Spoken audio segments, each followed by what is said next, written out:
سبحان اللہ ما اجمل کا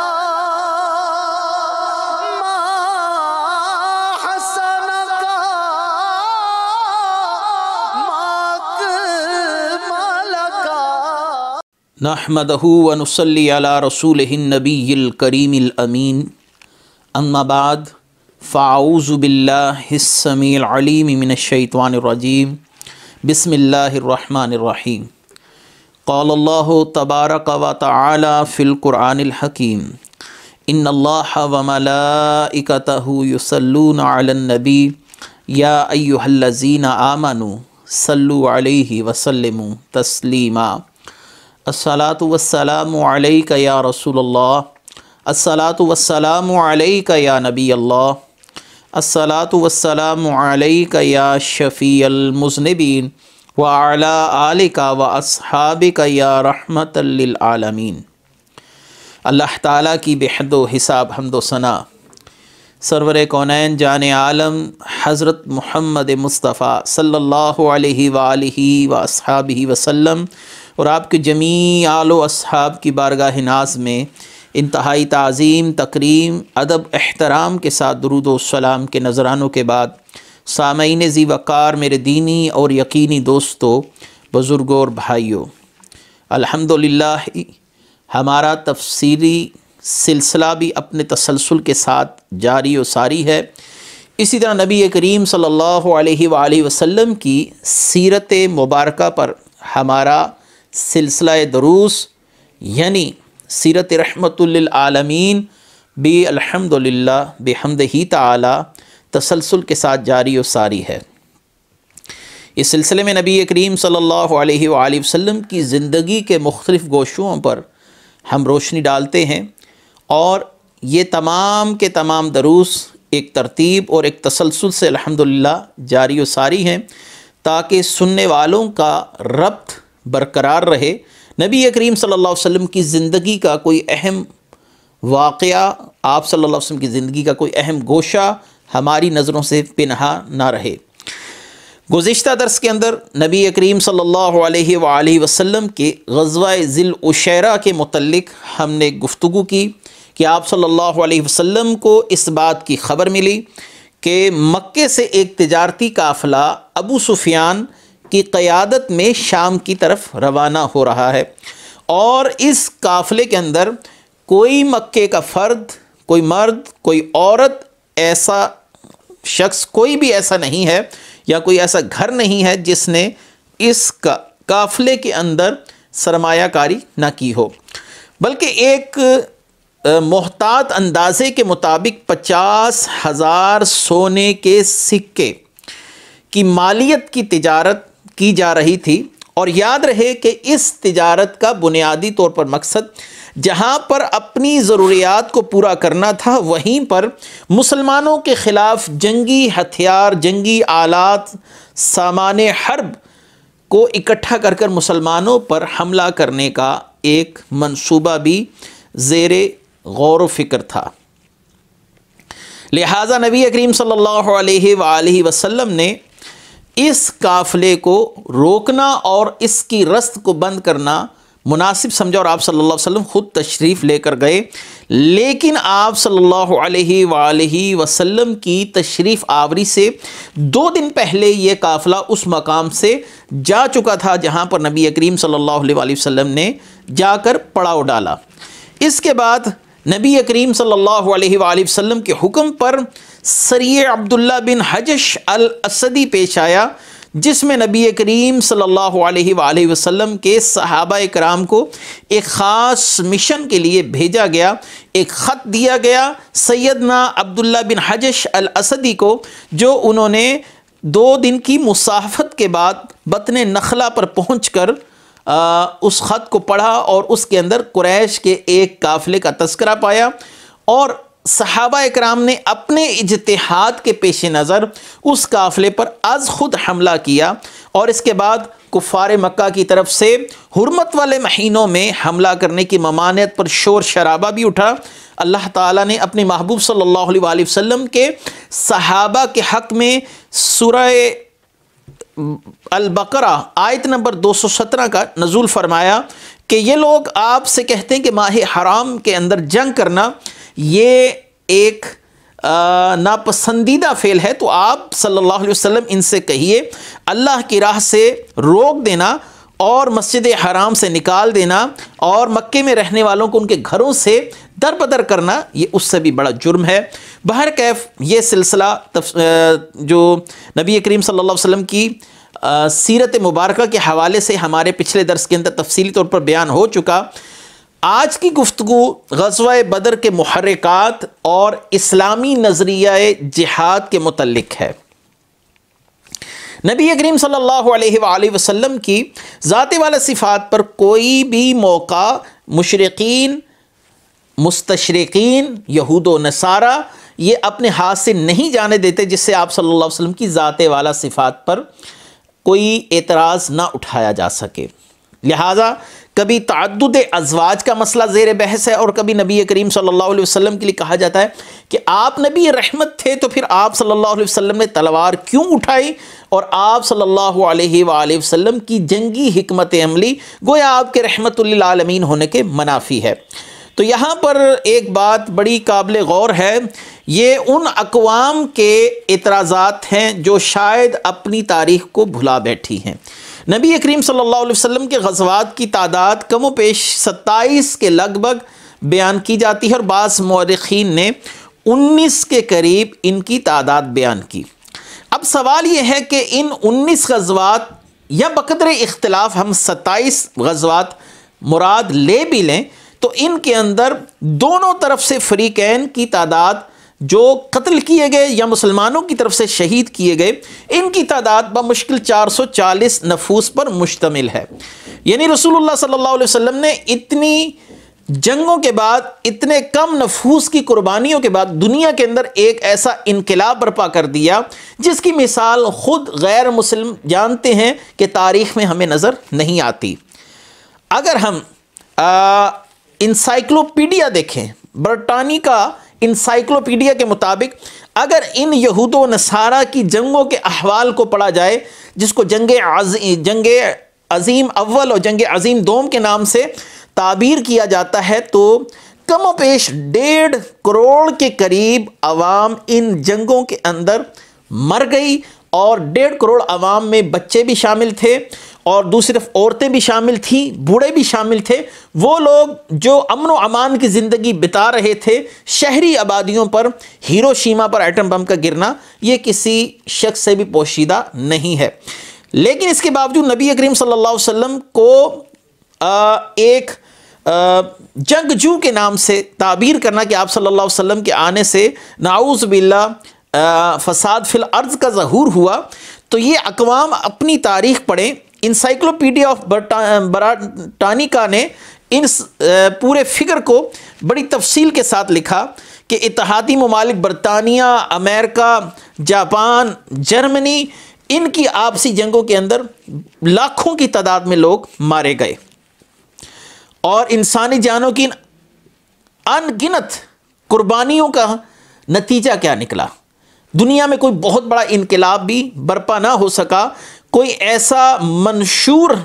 منشور حیات تیار نہ ہو سکا اتنی قربانیوں کے بعد بھی جس سے انسانیت کامرانیوں سے اور کامیابیوں سے سرفراز ہو۔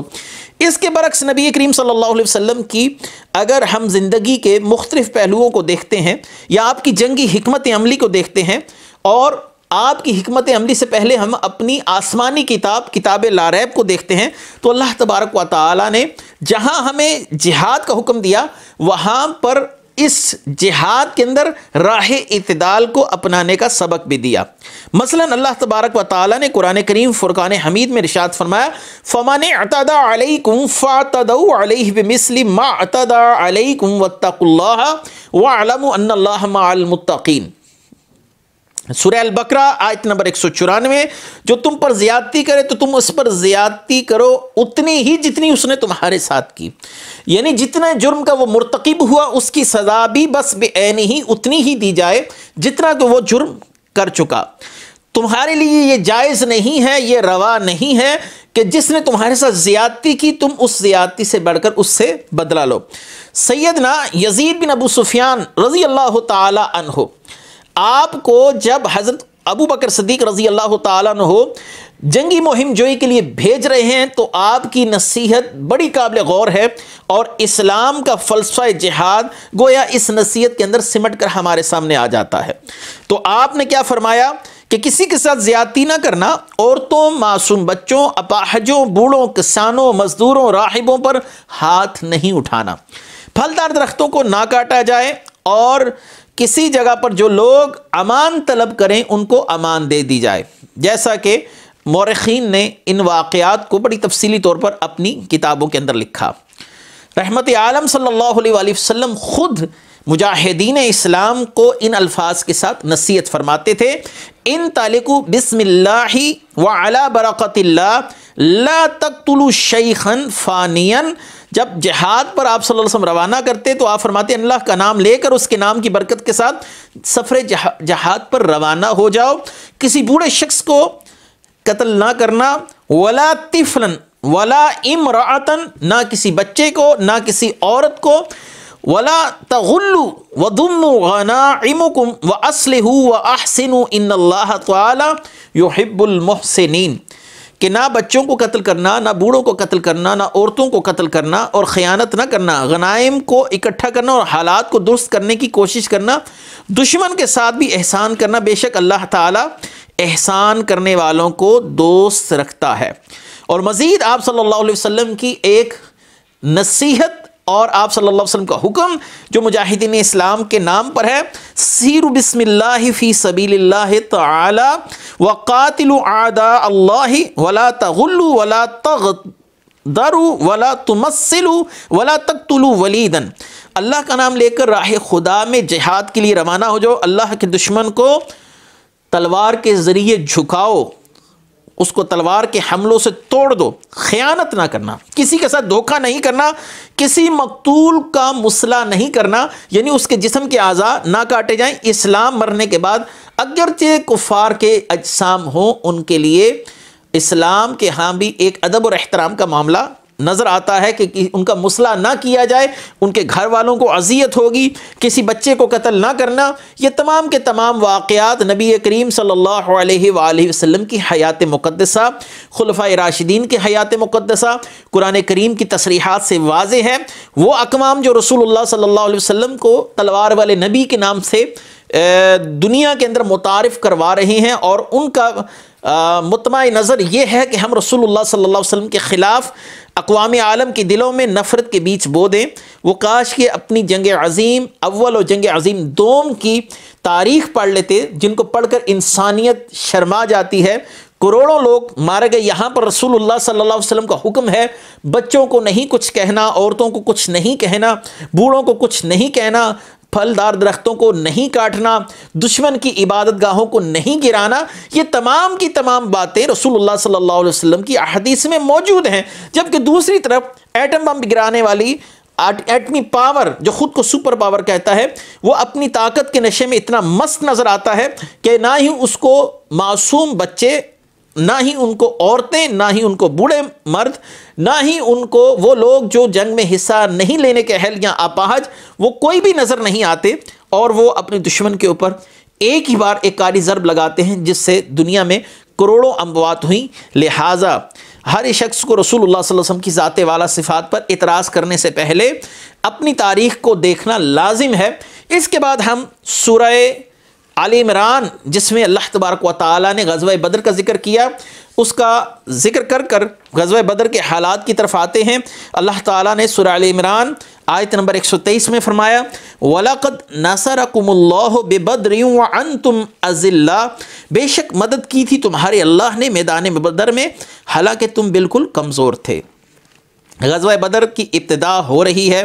محرکات، اسباب، آج اس کی وجوہات پر گفتگو کی جائے گی، اور غزوہ بدر کے حالات انشاءاللہ العزیز اگلے کم و بیش اگلے 2 دروس کے اندر حتمی طور پر پھر ختم ہو جائیں گے، اور اس کے بعد نبی کریم صلی اللہ علیہ وسلم کی باقی جو مدنی زندگی ہے اس کا تسلسل جیسے چلا اس پر ہم اسی تسلسل کے ساتھ گفتگو کریں گے۔ غزوہ بدر کو اسلام کے اندر انتہائی اہمیت کی نظر سے دیکھا جاتا ہے۔ نبی کریم صلی اللہ علیہ وآلہ وسلم کو اللہ تبارک و تعالی نے ایسی روشن فتح عطا فرمائی کہ کفار اس شکست سے ایسے دو چار ہوئے کہ ساری زندگی اس ذلت سے باہر نہیں آ سکے، کہ ایک قلیل لشکر ایک کثیر لشکر پر حاوی ہوا، 313 لوگوں نے 1000 یعنی اپنے سے 3 گنا بڑی قوت پر قابو پا لیا، اور مسلمانوں کو اللہ تبارک و تعالیٰ نے کامرانیوں کے ساتھ سرفراز فرمایا۔ اللہ تعالیٰ نے قرآن کریم میں اس دن کو یوم الفرقان بھی کہا، جیسا کہ اللہ تعالیٰ سورہ انفال آیت نمبر 41 میں فرماتے ہیں وَمَا أَنزَلْنَا عَلَىٰ عَبْدِنَا يَوْمَ الْفُرْقَانِ يَوْمَ الْتَقَى الْجَمْعَانِ، اور جسے ہم نے اتارا اپنے محبوب بندے پر فیصلے کے دن، یوم الفرقان فیصلے کا دن، یوم التقى الجمعانی، یوم التقى الجمعانی جس روز آمنے سامنے ہوئے تھے دونوں لشکر۔ یہاں پر تقى الجمعانی کا مطلب ہے غزوہ بدر کا دن جب آمنے سامنے ہوئے، یہی یوم فرقان ہے، یعنی حق اور باطل کے درمیان ایک حد فاصل قائم کر دی گئی، ایک بہت بڑا فرق ظاہر کر دیا کہ اللہ تعالیٰ اپنے حق کو نافذ کرنے کے لیے چھوٹے قلیل گروہ سے بھی اپنے دین کا کام لے سکتا ہے، اور اس کو البطشۃ الکبریٰ بھی کہا جاتا ہے۔ یوم نبطش البطشۃ الکبریٰ انا منتقمون، سورہ دخان آیت نمبر 16، کہ جس روز ہم انہیں پوری شدت سے پکڑیں گے، بطشۃ الکبریٰ پوری شدت کے ساتھ پکڑنا۔ یہ شدت کے ساتھ پکڑنے سے مراد ان اصحاب رسول کا کفار کے اوپر قہر خداوندی بن کر ٹوٹنا تھا، جو کفار پر ایسے ٹوٹے کہ کفار اپنا ساز و سامان چھوڑ کر بھاگنے میں عافیت جانتے ہوئے اپنا سب کچھ چھوڑ گئے، اور 70 لاشوں کو چھوڑ کر بھاگے، میدان جنگ سے فرار ہوئے، اور ایک بہت بڑا کثیر غنائم کا سلسلہ جو تھا وہ پیچھے رہ گیا، اور مسلمانوں کو غنیمتیں حاصل ہوئیں۔ اللہ تعالیٰ کے فضل و کرم سے جو مورخین نے لکھا قرآن کریم کی آیات ہیں جو احادیث مبارکہ ہیں، ان کی روشنی میں غزوہ بدر کے ابتدائی احوال کی طرف لوٹتا ہوں۔ نبی کریم صلی اللہ علیہ وآلہ وسلم کے متعلق آپ یہ پہلے ہمارے گزشتہ درس میں سماعت فرما چکے کہ غزوہ ذی العشیرہ کے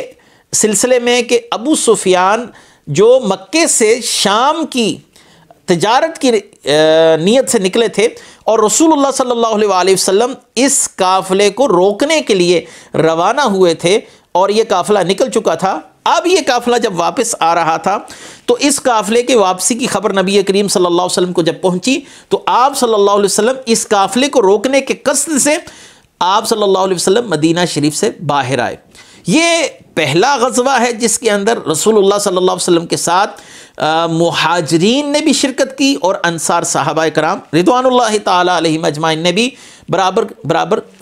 شرکت کی۔ یعنی رسول اللہ صلی اللہ علیہ وسلم کے پہلے جتنے بھی غزوات ہوئے، جتنے بھی آپ صلی اللہ علیہ وسلم کے حکم پر صحابہ کرام نے جنگی مہم جوئیاں کی، ان کے اندر انصار صحابہ شامل نہیں تھے، کیونکہ رسول اللہ صلی اللہ علیہ وسلم کے ساتھ ان کا یہ عہد ہو چکا تھا کہ اگر کوئی شخص مدینے میں نبی کریم صلی اللہ علیہ وسلم کی ذات والا صفات کو نشانہ بنانے کی کوشش کرتا ہے تو ہم اپنی جانوں پر کھیل کر رسول اللہ صلی اللہ علیہ وسلم کی حفاظت کریں گے۔ لیکن نبی کریم صلی اللہ علیہ وآلہ وسلم نے اس غزوہ کے اندر باقاعدہ طور پر انصار کے ساتھ مشورہ کیا۔ انصار نے نبی کریم صلی اللہ علیہ وسلم کے ساتھ قدم بقدم رہنے کا عزم ظاہر کیا۔ رسول اللہ صلی اللہ علیہ وآلہ وسلم کے ساتھ اس جنگ کے اندر انصار صحابہ اور مہاجرین صحابہ دونوں نے شرکت فرمائی۔ اب حالات و واقعات کی طرف لوٹتے ہیں۔ جب یہ قافلہ ابو سفیان کا شام سے لوٹ رہا تھا مکے کی طرف، تو نبی کریم صلی اللہ علیہ وسلم نے راستے میں یعنی مدینہ شریف کے قرب میں اس لشکر کو روکنے کا تحیہ فرمایا، ارادہ کیا کہ ہم اس لشکر کو روکیں گے، اور مسلمانوں کے خلاف جتنا بھی آلات حرب اور جنگی سامان مکے میں لے جایا جا رہا ہے اس کو جانے سے روک دیا جائے گا۔ آج کی تہذیبی یافتہ اقوام عالم وہ اس بات کو بخوبی جانتی ہیں کہ اگر کوئی قوم ان کے خلاف اپنا جنگی ساز و سامان اکٹھا کر رہی ہو تو اس کی رست کاٹ دینا، اس جنگی ساز و سامان کو اس قوم تک نہ پہنچنے دینا، یہ آج بھی اقوام عالم کا شیوا رہا، اقوام عالم کی عادت ہے کہ وہ اپنے دشمن کی فوجی نقل و حرکت پر بھی نظر رکھتے ہیں اور اس کی بڑھتی ہوئی افرادی قوت کو کم کرنے کے لیے ہر ممکنہ کوشش کرتے ہیں۔ اور آج کے دور کے اندر کسی ملک کو اپنی فوجی قوت بڑھانے کے لیے، اگرچہ وہ آپ کا دشمن نہ ہو، مثال کے طور پر اگر آج کوئی ملک ایٹمی پاور حاصل کرنے کے لیے اسلحے کی دوڑ میں شامل ہو گیا تو اقوام عالم اگرچہ اس سے دشمنی نہیں رکھتی، اس پر اقتصادی پابندیاں لگا دیتی ہیں تاکہ یہ اتنا مستحکم نہ ہو سکے کہ کل کو ہمارے خلاف کھڑا ہو کر ہمارے لیے خطرہ بن جائے۔ جب دو ممالک میں دشمنی نہ بھی ہو اور ایک ملک اپنی فوجی قوت کو بڑھا رہا ہو تو دوسرا ملک جو اس سے طاقتور ہو وہ اس پر اقتصادی اور تجارتی پابندیوں کے ساتھ اس کی طاقت کو بڑھنے سے روکنے کی کوشش کرتا ہے، جیسا کہ پاکستان کے حالات کے تناظر میں ساری باتیں لوگوں کے سامنے ہیں کہ جب پاکستان نے ایٹمی تجربات کیے تھے تو اس وقت اقوام عالم میں وہ ممالک جو خود کو سپر پاور بھی کہتے ہیں اور خود کو دنیا کا نمائندہ تصور کرتے ہیں کہ ہم پوری دنیا کی آواز ہیں، تو ان لوگوں نے پاکستان پر اقتصادی تجارتی پابندیاں لگا دی تھیں، اگرچہ پاکستان کا براہ راست ان کے ساتھ کوئی دشمنی والا معاملہ نہیں تھا، لیکن ممکنہ خطرے کو بھانپتے ہوئے انہوں نے پاکستان پر اقتصادی پابندیاں لگا دیں تاکہ پاکستان کمزور ہو جائے، تجارتی پابندیوں کے نیچے دب جائے۔ تو یہ اقوام عالم کی پالیسیز ہیں کہ اپنے خلاف اٹھنے والی ممکنہ آوازوں کو، یہاں پر یہ ممکنہ خطرہ تھا ہی، اور یہ خطرہ اس حد تک ممکنہ ہو چکا تھا کہ کفار کی طرف سے خطوط کا موصول ہونا، کبھی یہودیوں کو، کبھی منافقین کو، اور کفار کی طرف سے مسلمانوں کی جو جانوروں کی چراگاہ ہے اس پر حملہ ہونا اور چرواہے کو شہید کر کر مسلمانوں کا سارا سامان یعنی بھیڑ بکریاں مویشی اونٹوں کو اپنے ساتھ لے جانا، یہ تو عملی مظاہرے ہمیں نظر آ رہے تھے۔ تو لہٰذا مسلمان اب اپنے خلاف بڑھتے ہوئے اس خطرے کو روکنے کے لیے مستعد ہو گئے۔ نبی کریم صلی اللہ علیہ وسلم نے اس قافلے کو روکنے کا قصد فرما لیا تاکہ کل کو یہ اپنی افرادی قوت کو بڑھا کر مسلمانوں کے جان مال کے ساتھ کھیلنے کی جرت نہ کر سکیں۔ لہٰذا اس کو جو مستشرقین ایک غلط رنگ کے اندر پیش کرتے ہیں اور ایک غلط انداز سے لوگوں کے دلوں کے اندر اس بات کو راسخ کیا جاتا ہے کہ محمد مصطفیٰ صلی اللہ علیہ وآلہ وسلم ایک ایسے قافلے کے ساتھ نکلے تھے جس کا مقصد لوٹ کھسوٹ تھا۔ نعوذ باللہ من ہذہ الخرافات، ہم اللہ کی پناہ چاہتے ہیں ہم ان باتوں کو نبی کریم صلی اللہ علیہ وسلم کی طرف انتساب کریں۔ تو بہرکیف ابو سفیان کے علم میں یہ بات آنے جانے والے قافلوں کے ذریعے آ چکی تھی کہ نبی کریم صلی اللہ علیہ وآلہ وسلم نے فلاں مقام پر پڑاؤ ڈال رکھا ہے اور ان کا ارادہ اس تجارتی قافلے کو روکنے کا ہے۔ یاد رہے کہ یہ پہلے بات عرض کر چکے کہ اس تجارتی قافلے کے اندر کوئی گھر ایسا نہیں تھا مکہ کا جس نے سرمایہ کاری نہ کی ہو، یعنی 50,000 سونے کے سکوں جتنی مالیت کا ساز و سامان حرب مسلمانوں کے خلاف جو جنگی تیاریاں تھیں ان کو عروج پر پہنچانے کے لیے شام سے مکے لے جایا جا رہا تھا۔ تو نبی کریم صلی اللہ علیہ وآلہ وسلم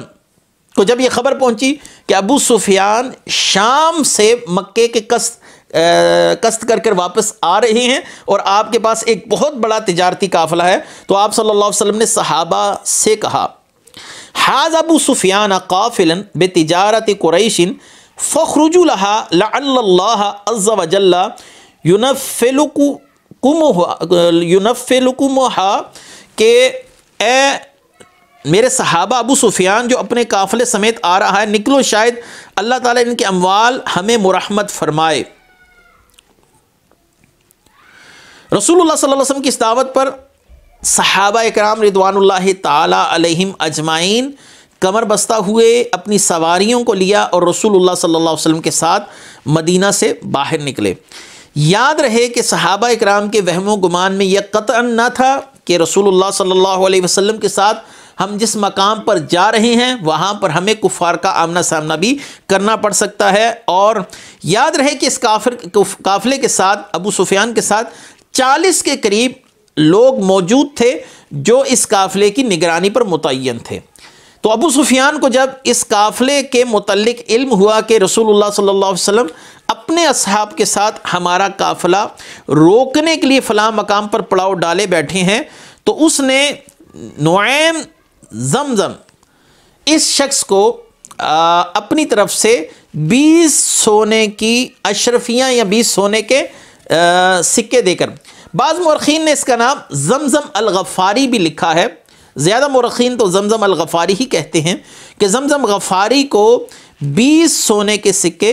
20 مسکال سونا بطور اجرت دے کر روانہ کیا کہ وہ مکے میں پہنچ کر اہل مکہ کو خبردار کرے کہ جو تمہارا تجارتی سامان شام سے مکے کی طرف آ رہا ہے، محمد صلی اللہ علیہ وسلم اور ان کے اصحاب اس سامان کو مکے میں نہیں پہنچنے دیں گے، لہذا اگر تمہیں اس بات کا ذرا سا بھی احساس ہے کہ تم اپنا مال چاہتے ہو تو پھر اپنی پوری قوت کے ساتھ محمد مصطفیٰ صلی اللہ علیہ وسلم کے ساتھ نبرد آزما ہونے کے لیے فوراً پہنچو۔ لہذا ابو سفیان نے قافلے کا راستہ تبدیل کر دیا اور مدینہ شریف کے علاوہ دوسرے راستے کو، جو طویل راستہ تھا ساحل سمندر کے کنارے سے جاتا تھا، اس راستے کو منتخب کر کر مکے کا ارادہ کیا اور مکے کی طرف چل پڑے۔ زمزم غفاری اپنی سواری پر ابو سفیان کے کہنے پر اہل مکہ کو خبردار کرنے کے لیے روانہ ہو چکا تھا۔ یہاں پر ایک دلچسپ واقعہ بھی پیش آیا جس کی وجہ سے اہل مکہ بہت زیادہ خوف زدہ ہو گئے۔ رسول اللہ صلی اللہ علیہ وسلم کی سگی پھپھی عاتقہ، آپ نے ایک خواب دیکھا اور اس خواب کا تذکرہ اپنے بھائی جناب سیدنا عباس رضی اللہ تعالیٰ عنہ سے کیا، جو اس وقت تک تاحال مسلمان نہیں ہوئے تھے، اور آپ نے کہا ہے بھائی میں نے ایک خواب دیکھا اور اس خواب کو لگاتار دیکھ رہی ہوں، میں چاہتی ہوں کہ یہ خواب میں آپ سے بیان کروں، لیکن آپ اس خواب کو صیغہ راز میں رکھیے گا۔ یہ ایک اہم خواب ہے جو میں بار بار دیکھ رہی ہوں اور میں اس خواب پر آپ کو مطلع کرنا چاہتی ہوں تاکہ آپ سے جان سکوں کہ اس خواب کی تعبیر کیا ہے۔ ابھی زمزم غفاری مکہ میں نہیں پہنچا، ادھر رسول اللہ صلی اللہ علیہ وسلم کی پھپھی عاتقہ جو خواب دیکھتی ہیں وہ جناب عباس رضی اللہ تعالیٰ عنہ سے بیان کرتی ہیں۔ وہ خواب کیا تھا اور اس خواب کے کیا اثرات اہل مکہ پر مرتب ہوئے، وہ خواب سنیے، بڑا ہی دلچسپ خواب ہے اور اس کی تعبیر پھر صبح روشن کی طرح کھل کر سامنے آ گئی اور واضح ہو گئی۔ آپ نے اپنے بھائی کو خواب جو سنایا وہ خواب یہ تھا کہ میں دیکھتی ہوں کہ ایک شتر سوار آیا ہے اور ابتح وادی میں آ کر کھڑا ہو گیا اور اس نے بلند آواز سے چیخ کر کہا الا انفروا یا آل غدر الی مصارعکم فی ثلاث، اے دھوکے بازو اپنی قتل گاہوں کی طرف 3 دن کے اندر اندر دوڑ کر آؤ۔ کوئی اہل مکہ کو بلا رہا ہے کہ 3 دن کے اندر اندر اپنی قتل گاہوں کی طرف لوٹ کے آؤ، یعنی اہل مکہ کو قتل کیا جائے گا، کوئی ان کو بلا رہا ہے۔ پھر میں نے دیکھا لوگ اس شتر سوار کے پاس جمع ہو گئے، یہ اسی خواب کا حصہ ہے۔ رسول اللہ صلی اللہ علیہ وسلم کی پھپھی عاتقہ یہ خواب اپنے بھائی جناب عباس رضی اللہ تعالیٰ عنہ کو سنا رہی ہیں۔ پھر وہ مسجد میں داخل ہوا، لوگ اس کے پیچھے پیچھے داخل ہو گئے۔ میں نے دیکھا کہ اس کا اونٹ کعبے کی چھت پر کھڑا ہے اور اس شخص نے وہی نعرہ بلند کیا الا انفروا یا آل غدر الی مصارعکم فی ثلاث، 3 دن کے اندر اندر اہل مکہ اپنی قتل گاہوں کی طرف بھاگ کر آؤ۔ اور میں نے دیکھا اس شتر سوار نے پھر وہی نعرہ لگایا تو ایک بہت بھاری چٹان، ایک پہاڑ ٹوٹا ہے اور اس پہاڑ کا کوئی ٹکڑا، کوئی ریزہ ایسا نہیں جو مکے میں کسی گھر کے اندر آ کر نہ گرا ہو۔ تو اس پہاڑ کا جو حصہ لڑکتا ہوا اوپر سے نیچے کی طرف آ رہا ہے، تو اس لڑکنے کے اندر بہت سے پتھر، بہت سی چٹانیں اہل مکہ کے گھروں کے اندر جا کر گر رہی ہیں، کوئی بھی گھر ان پتھروں سے محفوظ نہیں ہے۔ یہ خواب سن کر عباس رضی اللہ تعالیٰ عنہ بھی پریشان ہوئے اور اپنی بہن عاتقہ یعنی نبی کریم صلی اللہ علیہ وسلم کے چچا نے نبی کریم صلی اللہ علیہ وسلم کی پھپھی سے گفتگو فرمائی۔ عاتقہ سے کہا کہ اے عاتقہ اس خواب کا ذکر کسی اور سے نہ کرنا، اس کو پوشیدہ رکھنا، اور جناب عباس سے بھی عاتقہ نے یہی خواہش ظاہر کی کہ آپ اس خواب کو کسی کے سامنے بیان نہ کیجیے گا، معلوم نہیں اس کی تعبیر کیا ہے اور لوگ اس سے مراد کیا لیں گے۔ جناب عباس رضی اللہ تعالیٰ عنہ کی انتہائی گہری دوستی اور مراسم تھے ولید بن عتبہ کے ساتھ، ان کے بہت ہی گہرے مراسم تھے ولید بن عتبہ کے ساتھ، لہٰذا عباس رضی اللہ تعالیٰ عنہ نے اعتماد کرتے ہوئے وہ خواب ولید بن عتبہ کو بتا دیا۔ ولید بن عتبہ نے جب یہ خواب سنا تو اس کا ذکر انہوں نے اپنے والد کے ساتھ کر دیا، اور والد نے اس خواب کا تذکرہ ابو جہل کے ساتھ کر دیا، لہٰذا یہ خواب جو صیغہ راز میں رکھا جانے کا عہد و پیما ہوا تھا وہ پورا نہ ہو سکا، اور یہ خواب ولید بن عتبہ سے اس کے والد عتبہ اور عتبہ سے ابو جہل تک جا پہنچا۔ شام کو جب سیدنا عباس رضی اللہ تعالیٰ عنہ بیت اللہ شریف کے طواف کے لیے گئے تو وہاں پر آپ نے ابو جہل کو بیٹھے ہوئے دیکھا۔ ابو جہل نے جناب عباس رضی اللہ تعالیٰ عنہ کو پکار کر کہا، اے ابو الفضل، طواف سے فارغ ہو کر میرے پاس آنا۔ جب سیدنا عباس رضی اللہ تعالیٰ عنہ اس طواف سے فارغ ہوئے تو ابو جہل کے پاس گئے اور پوچھا کہ اسے کیا کام ہے۔ ابو جہل نے کہا کہ اے بنو عبد المطلب، تم میں نبیہ کب سے پیدا ہو گئی؟ آگے تمہارے بھتیجے نے دعوی نبوت کیا، اب تمہاری بہن نے غیبی خبریں دینا شروع کر دی، اور جس خواب کا تذکرہ تمہاری بہن کر رہی ہے اس خواب کی حقیقت کیا ہے؟ جناب عباس کہتے ہیں چونکہ میرے علم میں وہ خواب تو تھا لیکن میں نے انجان بننا ظاہر کیا، اور میں نے کہا میرے علم میں وہ خواب نہیں ہے۔ ابو جہل نے کہا کہ اے عبد المطلب کی اولاد، تم اس پر مطمئن نہیں کہ تم میں ایک نبی ظاہر ہوا، اور اب تمہاری عورتوں نے بھی دعویٰ نبوت شروع کر دیا ہے اور مستقبل میں وقوع پذیر ہونے والے واقعات کی خبریں دینا شروع کر دی ہیں، کیا تم اس بات پر مطمئن نہیں؟ پھر اس نے کہا عاتقہ کا کہنا ہے کہ اس نے شتر سوار کو دیکھا ہے جو 3 دن کے اندر اپنی قتل گاہوں کی طرف نکلنے کے لیے پکار رہا ہے، اگر 3 دن کے اندر کوئی ایسا واقعہ پیش نہیں آیا تو میں ایک تحریر لکھ کر خانہ کعبہ کے اندر منطبق کر دوں گا، چپکا دوں گا یا لٹکا دوں گا، انکم اکذب اہل بیت فی العرب، کہ ملک عرب میں تمہارا گھرانہ سب سے زیادہ جھوٹا ہے۔ جناب عباس کہتے ہیں کہ مجھے اس کی اس بات پر غصہ تو بہت آیا، لیکن میں نے اس کے ساتھ لڑنا جھگڑنا مناسب نہیں سمجھا، اور یہ اہل مکہ میں بات اتنی عام ہو چکی تھی، اور میری جو گفتگو ابو جہل کے ساتھ ہوئی وہ بات بھی مدینے اور مکے کے اندر اتنی عام ہو چکی تھی کہ جب میں گھر واپس لوٹا تو میرے خاندان کی عورتوں نے مجھ پر طعنہ زنی شروع کر دی، اور عورتیں مجھے کہنے لگی اقررتم لہذا الفاسق الخبیث ان یقع فی رجالکم ثم قد تناول النساء وانت تسمع ثم لم یکن عندک غیرۃ لشیء مما سمعت، پہلے وہ خبیث فاسق تمہارے مردوں پر الزام تراشی کرتا رہا، تم نے اسے برداشت کر لیا، اب وہ تمہارے خاندان کی عورتوں کو، یعنی عاتقہ کی طرف اشارہ تھا نبی کریم صلی اللہ علیہ وسلم کی پھپھی کی طرف، کہ ان پر الزام تراشی کر رہا ہے، تم خاموشی سے سن کر آ گئے، کیا تم میں اتنی غیرت نہیں تھی کہ اس کا منہ توڑ جواب دے سکو؟ تو میں عباس رضی اللہ تعالیٰ فرماتے ہیں میں نے یہ کہہ کر اپنی جان چھڑائی، اب اس نے کوئی ایسی بات کہی تو میں اس کا منہ توڑ دوں گا۔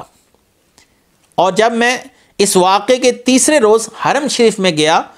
تو آج میں نے دن میں ٹھان لی تھی کہ اگر آج ابو جہل نے مجھ سے کوئی ایسی بات کی تو میں تلوار لے کر اس شخص کے ساتھ لڑائی کروں گا یہاں تک کہ میں غالب نہ آ جاؤں۔ میں اسی نظریے سے اسی بات کو ذہن میں لے کر بیت اللہ شریف کی طرف گیا، تو جب میں مسجد حرام میں داخل ہوا تو ابو جہل مجھے نظر آیا، جب میں اس کی طرف جانے لگا کہ آج یہ مجھ سے کوئی ایسی بات کرے میں اس کو منہ توڑ جواب دوں، کیونکہ مجھے خاندان کی عورتوں نے اتنی زیادہ طعنہ زنی کی تھی کہ اب مجھ سے برداشت نہیں ہو رہا تھا، اور میں مچل رہا تھا کہ کسی طریقے سے ابو جہل کی ہوئی بکواس کا بدلہ لے سکوں۔ لہٰذا جب میں اندر پہنچا تو میں نے ابو جہل کو پریشانی میں بھاگتے ہوئے دیکھا، جو ایک سمت بھاگا جا رہا تھا۔ پہلے میرے دل میں یہ خیال آیا کہ یہ شاید میرے خوف کی وجہ سے بھاگ رہا ہے، لیکن کچھ دیر کے بعد حقیقت حال واضح ہو گئی، مجھے پتا چلا کہ ابو سفیان جس قافلے کو لے کر شام گئے تھے اس قافلے کا قصد نبی کریم صلی اللہ علیہ وسلم فرمائے ہوئے آپ ایک جگہ پر پڑاؤ ڈالے بیٹھے ہیں، اور اس قافلے کے لیے یہ زمزم غفاری پکار رہا تھا کہ اللتیمہ ای ادرک اللتیمہ وہی العیر التی تحمل الطیبہ والبزہ واموالکم مع ابو سفیان قد عرض لها محمد صلی اللہ علیہ وسلم فی اصحابہ لا ارى ان تدرکها الغوث اللتیمہ اپنے اس قافلے کو بچاؤ جس پر خوشبو، کپڑا اور دیگر اموال تجارت لدے ہوئے ہیں، ابو سفیان کے پاس ہے، اس پر حملہ کرنے کے لیے محمد صلی اللہ علیہ وسلم اور آپ کے اصحاب تیار بیٹھے ہیں، میرا گمان نہیں ہے کہ تم اپنے قافلے کو بخیر و عافیت پالو گے، اس سے پہلے کہ تم تک پہنچے اس پر محمد صلی اللہ علیہ وسلم قابو پا لیں گے۔ اس نے حادثے نے مجھے بھی مصروف کر دیا اور اس موضوع پر میں کوئی گفتگو نہیں کر سکا، کیونکہ یہ بات ہی اتنی پریشانی کی تھی، اہل مکہ کے اندر ہلچل مچ گئی، کیونکہ اہل مکہ کا کثیر سرمایہ اس قافلے کے اندر لگا ہوا تھا۔ زمزم کا یہ اعلان سنتے ہی لوگوں نے جنگ کی تیاری شروع کی، لیکن دوسری طرف وہ لوگ جو کچھ غور و فکر کر کر عاتکہ کے خواب کو سن چکے تھے، اب وہ پریشان تھے، یہ اسی جنگ کا نکارہ بج رہا ہے جس کا خواب جناب عاتکہ دیکھ چکی ہیں اور ہمیں ہماری قتل گاہوں کی طرف بلایا جا رہا ہے۔ اگرچہ زبان سے وہ اس بات کا اقرار تو نہیں کر رہے تھے، لیکن اس خواب کی چونکہ شہرت پورے مکے میں ہو چکی تھی، لہٰذا تیسرے دن ایسے حالات کا پیدا ہونا ان کے دلوں کو مزید خوف زدہ کر رہا تھا کہ عاتکہ کا خواب کہیں سچ ثابت نہ ہو جائے اور ہمیں گھسیٹ کر قتل نہ کیا جائے۔ لہٰذا قبیلہ قریش میں وہ لوگ جن کی آنکھوں پر تعصب کی پٹی بندھی ہوئی تھی اور رسول اللہ صلی اللہ علیہ وسلم کی نفرت میں اور آپ صلی اللہ علیہ وسلم کے کینے اور حسد کی آگ میں جل رہے تھے، اس جنگ میں لڑنے کے لیے بڑے جوش و خروش سے تیاریاں کرتے نظر آ رہے تھے اور ایک دوسرے کو کہہ رہے تھے اتارقون انتم محمدا والصبات من اہل یثرب یاخذون اموالکم من اراد مالا فہذا مالی ومن اراد قوتا فہذہ قوتی، کیا تم محمد صلی اللہ علیہ وسلم اور یثرب کے بے دینوں کو اس بات کی اجازت دو گے وہ تمہارے مال لوٹ کر لے جائیں؟ ایک دوسرے سے وہ ایسی گفتگو کرتے تھے جس سے ان کے اندر اشتعال بڑھتا تھا اور وہ جنگ کی تیاری مزید ذوق و شوق کے ساتھ کر رہے تھے کہ محمد صلی اللہ علیہ وسلم کو کیا اس بات کی اجازت دی جا سکتی ہے اور ان کے اصحاب تمہارا مال لوٹ کر لے جائیں؟ جس شخص کو دولت کی ضرورت ہو تو اس کے لیے ہماری دولت ہے۔ جو عرب کے مخیر لوگ تھے جو خود جنگ پر نہیں جا رہے تھے، وہ ان لوگوں کو جنگ کے لیے بھیج رہے تھے جو مالی طور پر مستحکم نہیں تھے یا ان کے قرض دار تھے۔ ان لوگوں نے آج اعلان کر دیا جو شخص بھی محمد صلی اللہ علیہ وسلم کے خلاف تلوار اٹھائے گا ہم اس کا قرض معاف کر دیں گے اور اس شخص سے ایک رتی بھی واپس نہیں لیں گے۔ جس شخص کو اسلحے کی ضرورت ہو وہ ہم سے اسلحہ لے سکتا ہے۔ اس جنگ کے لیے اتنی بڑے پیمانے پر تیاری شروع ہو چکی تھی اور اس کے اعلان پر امیہ بن ابی سلط نے اس کے بارے میں قصیدہ مدیح قصیدہ بھی لکھا، یعنی اس کے اندر وہ اپنے اقارب کو اور اپنے اہل مکہ کو اتنا جوش و خروش دلا رہا تھا کہ رسول اللہ صلی اللہ علیہ وآلہ وسلم کے خلاف جس حد تک ہو سکے اپنی اپنی مالی معاونت کرو۔ اور یاد رہے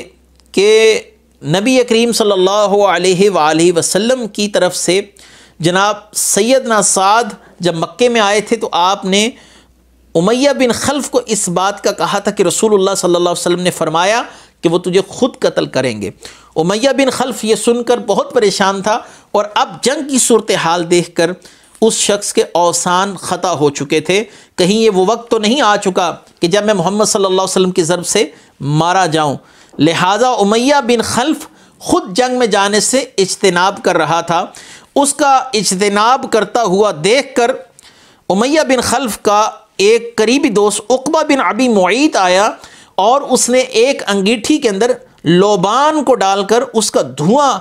یہ جو تھا وہ سلگانا شروع کیا۔ یہ اصل میں عرب کی عورتیں جو تھیں وہ اپنے بالوں کو خوشبودار کرنے کے لیے لوبان کا دھواں وہ سلگایا کرتی تھیں اور اپنے بالوں کو اس دھوئیں کے ساتھ معطر کر لیا کرتی تھیں۔ لہذا عقبہ بن ابی معیط نے امیہ بن خلف کو جوش دلانے کے لیے اس کے سامنے لوبان کی انگیٹھی رکھی اور کہنے لگا تیرا حال تو عورتوں جیسا ہے، تو اپنے بالوں کو اس لبان کے ساتھ خوشبو دے اور مکے کے اندر چھپ کر بیٹھ جا جیسے عورتیں بیٹھتی ہیں۔ امیہ بن خلف کو غصہ آ گیا اور اس نے عقبہ بن ابی معیط کے ساتھ انتہائی تلخ کلامی کے ساتھ بات کی، لیکن دلی طور پر وہ خوف زدہ تھا، کیونکہ جناب سیدنا سعد اس کو رسول اللہ صلی اللہ علیہ وسلم کی طرف سے اس بات کا پیغام دے کر جا چکے تھے کہ اب تیری خیر نہیں، تو محمد صلی اللہ علیہ وسلم کے ہاتھوں مارا جائے گا۔ امیہ بن خلف اگرچہ کافر تھا، لیکن یہ بات جانتا تھا کہ محمد صلی اللہ علیہ وسلم نے کبھی جھوٹ نہیں بولا۔ امیہ بن خلف کے ارادوں کو بھانپتے ہوئے خود ابو جہل امیہ بن خلف کو سمجھانے کے لیے اس کے پاس گیا اور سمجھاتے ہوئے کہنے لگا، اے ابو صفوان، یہ امیہ بن خلف کی کنیت ہے، اس علاقے کے تم سردار ہو، اگر تم ہمارے ساتھ جنگ پر نہیں جاؤ گے تو لوگوں پر کیا اثر پڑے گا کہ ہمارا سردار ہمارے ساتھ نہیں جا رہا، لہذا بہت سے لوگ لڑنے سے اجتناب کریں گے۔ امیہ اصل میں اسی دھمکی سے خوف زدہ تھا جو جناب سیدنا سعد بن معاذ رضی اللہ تعالیٰ عنہ کی طرف سے اس کو دی گئی تھی، جس کا ذکر ہم پہلے کر چکے۔ یاد رہے کہ امیہ بن خلف، عتبہ، شیبہ، زمعہ بن اسود، امیر بن وہب، حکیم بن حزام، اکابر مکہ اپنی فال نکالنے کے لیے یہ پہلے اپنے بت کے سامنے آ کر ایک تیر چلایا کرتے تھے، اس سے ایک فال اخذ کیا کرتے تھے، اور فال یہ نکلی کہ تمہیں جنگ پر نہیں جانا چاہیے۔ 3 بار ان لوگوں نے فال ڈالی، لیکن تینوں بار یہی اشارہ ملا کہ تمہیں جنگ پر نہیں جانا چاہیے، ایک کثیر نقصان اٹھاؤ گے۔ لیکن ابو جہل جو رسول اللہ صلی اللہ علیہ وسلم کے بغض میں اندھا ہو چکا تھا، اس نے ان تمام کو سمجھا بجھا کر اپنے ساتھ لے جانے کا منصوبہ تیار کر رکھا تھا، وہ ان کو تیار کرنے میں کامیاب ہوا۔ آپ ہمارے پچھلے دروس کی طرف لوٹیں تو آپ کو یاد ہوگا کہ رسول اللہ صلی اللہ علیہ وسلم کو جب طائف کے مقام پر پتھر مارے گئے اور آپ صلی اللہ علیہ وسلم کا لہو مبارک بہتا رہا، تو آپ صلی اللہ علیہ وسلم کی خدمت ایک شخص اداس نے کی جو عتبہ اور شیبہ کا غلام تھا۔ اس نے نبی کریم صلی اللہ علیہ وآلہ وسلم کے ساتھ جب گفتگو کی تو آپ صلی اللہ علیہ وسلم نے جب حضرت یونس علیہ السلام کا ذکر کیا تو وہ کہنے لگا، آپ حضرت یونس علیہ السلام کو کیسے جانتے ہیں؟ وہ تو ہمارے علاقے نینوا سے تعلق رکھتے تھے۔ تو آپ صلی اللہ علیہ وسلم نے فرمایا، وہ اللہ کے نبی تھے اور میرے بھائی تھے۔ اداس نے جب نبی کریم صلی اللہ علیہ وسلم سے جناب یونس علیہ السلام کے متعلق سنا تو وہ یہ جان گیا کہ آپ صلی اللہ علیہ وسلم برحق نبی ہیں، لہٰذا اداس نے رسول اللہ صلی اللہ علیہ وسلم پر ایمان لایا اور اسلام قبول کر لیا۔ آج اداس بھی اپنے دونوں آقاؤں عتبہ اور شیبہ کو سمجھا رہا تھا، بے ابی و امی انتما واللہ ما تساقانی الا لمصارعکما، کہ میرے ماں باپ تم دونوں پر قربان ہو، تم اپنی قتل گاہوں کی طرف روانہ ہو رہے ہو، بہتر ہے یہ ارادہ ترک کر دو، کیونکہ جو قوم نبی کے ساتھ مقابلہ کرنے کے لیے سامنے آتی ہے اللہ تبارک و تعالیٰ اس کو ذلیل و رسوا فرما دیتا ہے۔ عتبہ اور شیبہ کو سمجھانے کے لیے اداس اپنی جگہ پر مصر رہا، لیکن انہیں بھی ابو جہل نے مجبور کیا، اور اگر کہا جائے کہ ابو جہل ان کو ہانک کر ان کی قتل گاہوں کی طرف لے گیا تھا، یہ تو بات غلط نہ ہوگی۔ ابو جہل کی وجہ سے بہت بڑا نقصان اٹھانا پڑا کفار کو، اس کے محرکات آپ کے سامنے ہی ہیں کہ یہ سب کو تیار کر کر اپنے ساتھ لے کے جا رہا تھا، کیونکہ اس کے دل میں یہ تھا کہ ہم محمد صلی اللہ علیہ وسلم اور ان کے اصحاب کو ایسا مزہ چکھائیں گے کہ اس کے بعد وہ ہمارے کسی قافلے کو روکنے کا قصد نہیں کریں گے۔ دیگر معاملات کو انشاءاللہ العزیز اگلے درس میں ہم زیر بحث لائیں گے۔ اللہ تبارک و تعالی رسول اللہ صلی اللہ علیہ وسلم کی اتباع کا صدقہ ہمیں بھی جذبہ جہاد عطا فرمائے۔ وآخر دعوانا ان الحمد للہ رب العالمین۔ سبحان اللہ